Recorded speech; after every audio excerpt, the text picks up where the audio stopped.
So I was elected in November of 2024 as the first socialist who made it to the Washington State Legislature in over a century. My predecessor, as it were, in that respect, was a representative named William Kingery, who was elected in the November 1912 election cycle. That was the same election cycle where Eugene Debs, the labor organizer and labor militant, ran for president for the first time, I believe. The Washington State Legislature, if anybody has been there, I know at least one person has here, is a great place to think about mortality and the passage of time and really, really big issues, because it is an institution that is run on routines and tradition. And so I had the occasion to sort of look into a little bit about what it was that Representative Kingery was up to when he was in Olympia for the single term that he was there. And what I found was actually really reinforcing, because some of the issues that he stood up for were some of the same issues that I think are relatable to us as socialists of the present day. Representative Kingery was somebody who was an active member in his timber workers' union. He dropped out of Stanford University in 1900 after university admin terminated a professor who advocated for nationalization of railroads in the United States. Representative Kingery spent most of his time in the legislature advancing a minimum wage initiative campaign. Workers at that point in time were underpaid. I know that probably does not come as a very big surprise to a lot of us on the left. That was the case in 1914 when that campaign was waged, as it is today. He believed in socialized medicine, publicly owned grocery stores, and constructing more public workforce housing, in particular for workers in a timber sector who had a hard time securing adequate housing that was not dilapidated. What Representative Kingery was elected, his win was celebrated by a lot of people in the Washington State left. There was a newspaper at that time that was called the Washington Socialist that pointed out that there would be many more representatives like Representative Kingery were it not for the fact that major corporations bankrolled elections and participated heavily in them. The Socialist Party of the United States at that point in time included Representative Kingery and his legislative affairs and priorities in a booklet that was circulated to other socialists nationwide. At that point in time, there were about 36 other lefty elected officials who were members of either the Socialist Party or other assorted leftist organizations who had made it to state legislatures across the country, Kingery being the only one in Washington State. So when we talk about what it means to build electoral power on the left, what we can accomplish on the left through electoral power, I think that the example that Representative Kingery said is a very, very powerful one, because he was somebody who spent most of his time in office, or at least half of his time in office, I should say, working as hard on the outside as he did on the inside. His first state legislative sessions or state legislative terms are 2 years for representatives. That's the case today as it was 112 years ago. Representative Kingery, you can almost see his radicalization take place kind of in real time in the 2 years that he was in the state ledge. The very first year, I mean, he's already elected as a socialist, right? So coming at this from a radicalist standpoint was not even something that was like a weakness of his.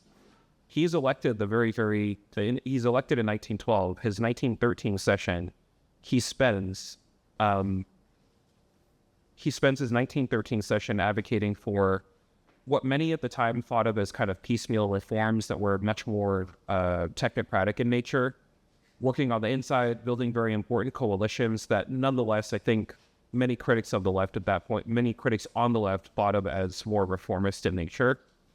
He very, very quickly abandons a lot of that approach and spends most of his time in his second year in office on the campaign trail for the initiative campaign for raising wages for everyday working people, which is to say you can almost see him coming to the conclusion that the work that he was going to be doing on the inside was not going to be effective unless he was building very, very strong movements that existed on the outside.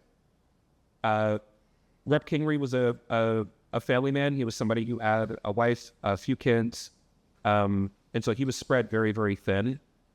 He was eventually replaced in office by a timber magnate.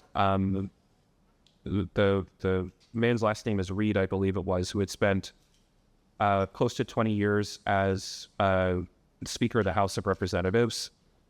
But I wanted to do this research, and I'm starting off this conversation on this note. You can see a little bit more of the information that I'm calling from here in an article that I wrote for Jacobin about Representative Kingery in February of this year.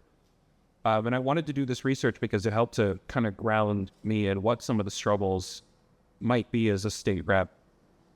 When I was elected as an open socialist, as a Marxist, in fact. My campaign opponent did their best to point that out at every turn. I don't know if they were really familiar with the nature of the district that we were running in. If you call somebody a communist in the 43rd LD, that's like a 10-point boost off the bat. You could have nothing else on your website except explaining that you are a communist, and that will energize a very, very large contingent of voters in the 43rd LD, which includes Capitol Hill, the University District, Fremont, where there's a statue of Lenin. It's just it. And Capitol Hill is like the place that sent Councilmember Sawant to City Hall for like a decade. And so I think people had to kind of understand that we have a really important place in this district in pushing the pace for what it means to be a so-called progressive for the rest of the state. And that was something that I found was pretty important in this particular legislative session because how many people were generally familiar with kind of the political climate in Olympia right now? If you're paying even cursory attention, you kind of know that we have a governor who was elected as an ostensible Democrat. I want to actually amend that. I think some people said the problem was that Governor Ferguson was not acting like a Democrat when he was pushing for austerity measures mere weeks after he was elected. I think more astute observers pointed out that the issue was that he was behaving precisely like a Democrat. I mean, he was somebody who was elected on the promise of protecting Planned Parenthood and reproductive rights, fully funding public schools. And you can't really do any of those things unless you are committed to at least some kind of state revenue, such as the kind that he protested and was opposed to for the duration of almost the entire legislative session. And so a lot of the focus that I had as somebody who was running were the priorities that I maintained once I took office. Taxing the rich to fund basic services that we all use, securing gains for working people in the form of stronger labor rates, fully funding public schools and discontinuing the overinvestment that we have made in private education. Coincidentally, those priorities did correspond with the committees that I sit on in Olympia. I sit on the Finance Committee, serve as the Vice Chair of the Labor and Workplace Champions Committee, and also serve on the Education Committee as well. And we can sort of pivot to questions after just sort of sketching out a little bit about how the legislative session went with respect to those three issues. But what I found and have been finding in Olympia, this being my first term, is that these were issues that were very easy to pay lip service to. But the real concern was going to be around how are you going to actually fund them. And it is true that a record amount of revenue was raised in the state legislative session, close to $9 billion. In any other legislative session, perhaps that would be cause for celebration. But of course, that was an advent that was taking place in the context of I believe it was a $16 billion budgetary shortfall. The governor had made it very clear that he would not be signing a budget that contained within it a wealth tax. Leadership in the House and the Senate conjured something like $4 billion worth of cuts, to which the governor responded that is not enough. The end result of that contest, if you can call it that, between the legislative branch and the executive in our state was that there were a number of very draconian cuts that were made to education, to social services, the Planned Parenthood clinic closed as a result of those cuts in the 43rd LD. There was a 1.5% reduction to the amount of funding that the state provided to higher education in the state of Washington, another 0.5% reduction to community and technical colleges, reductions to public employee pensions, reductions to childcare slots that were promised to be open in past legislative sessions, a number of reductions that were made to cash assistance programs, which I took particularly personal because my road to the legislature actually came from the Poverty Action Network and our parent organization, Solid Ground, where our main priority was protecting cash assistance programs for disabled people, people who depended on aged, blind, disabled subsidies.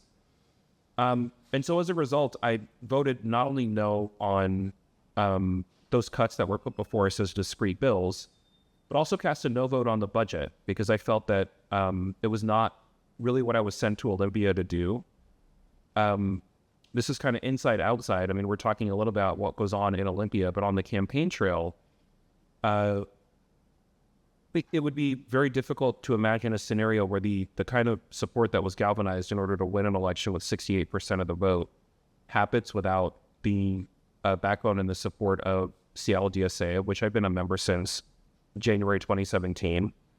And so irrespective of what my individual convictions about the matter were, which would me to have voted no on the budget because I was socialist for a reason, I also understood that you're a socialist because you organize. There's no such thing as a socialist who does not engage on some level in collective class struggle.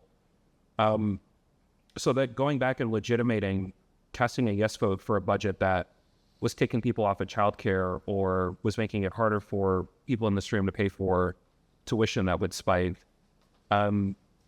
was not something that I was interested in doing. I do believe, and I'm going to end sort of my opening remarks on this note, and we can start taking questions as quickly as possible. I do believe that there is no trade-off between demonstrating backbone and winning. For many, many years, I think that was part of the propaganda that we have been fed electorally, is that you have to make compromises to very, very popular programs if you want to win elections. And we hear all this talk about purity tests and all this other stuff. My thing is, it's not just my individual district where voters were very loud and clear about what they wanted to see, but we won our election in the 43rd LD by about the same margin that Washington State voters elected to retain a capital gains tax, which funds public schools and childcare and early education, so that the unpopular road is the austerity road.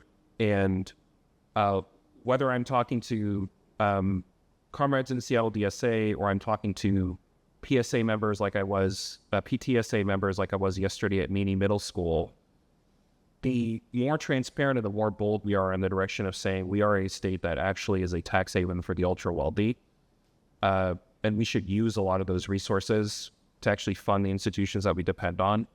That has never gotten a derisive response in person at any setting that I've ever talked to anybody in. So I think there's something very, very reinforcing about that, to know that the old adage about when you fight, you win, it turns out, I think that has actually been true in my experience.